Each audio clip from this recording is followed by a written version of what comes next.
This is Dr. Don Eddy with Turabull Schools. There are many reasons that the quality of schools is just terrible. Some would say that social promotion leads directly to the failure of students. There are many schools and districts with slogans such as "failure is not an option" or "there is no such thing as losers, only winners." This mentality guides students toward a path where personal responsibility and creativity are minimized in favor of the promotion of the victim mentality. Schools should be perceived as microcosms of the real world if we truly wish students to become positively productive members of society. If you consider how normal employment works, if someone continues to fail at tasks required as functions of employment, that employee will soon be dismissed due to incompetence. Why is it that in schools, students who fail to meet basic tasks and skills are promoted to subsequent grades instead of being retained until they have achieved mastery?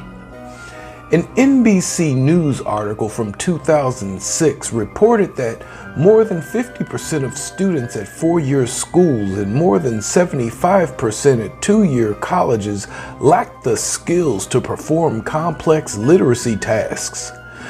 An RT article in 2013 described how 80% of New York City graduates lack basic reading, writing, and math skills.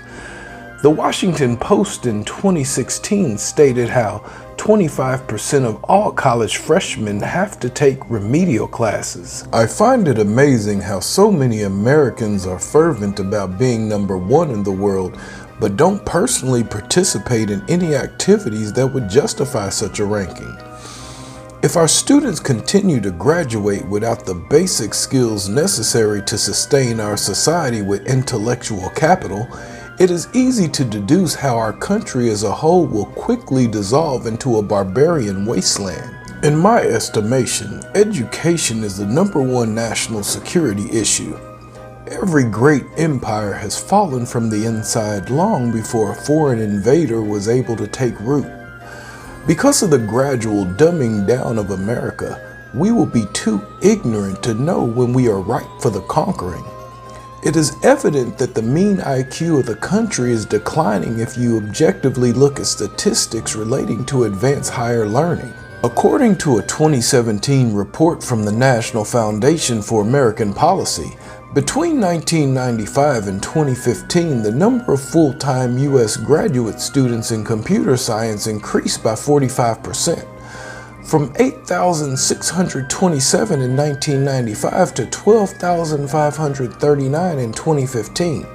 Over the same period, the number of full-time international graduate students in computer science increased by over 480%, from 7,883 in 1995 to 45,790 in 2015. The number of full-time U.S. graduate students in electrical engineering decreased by 17%, from 9,399 in 1995 to 7,783 in 2015.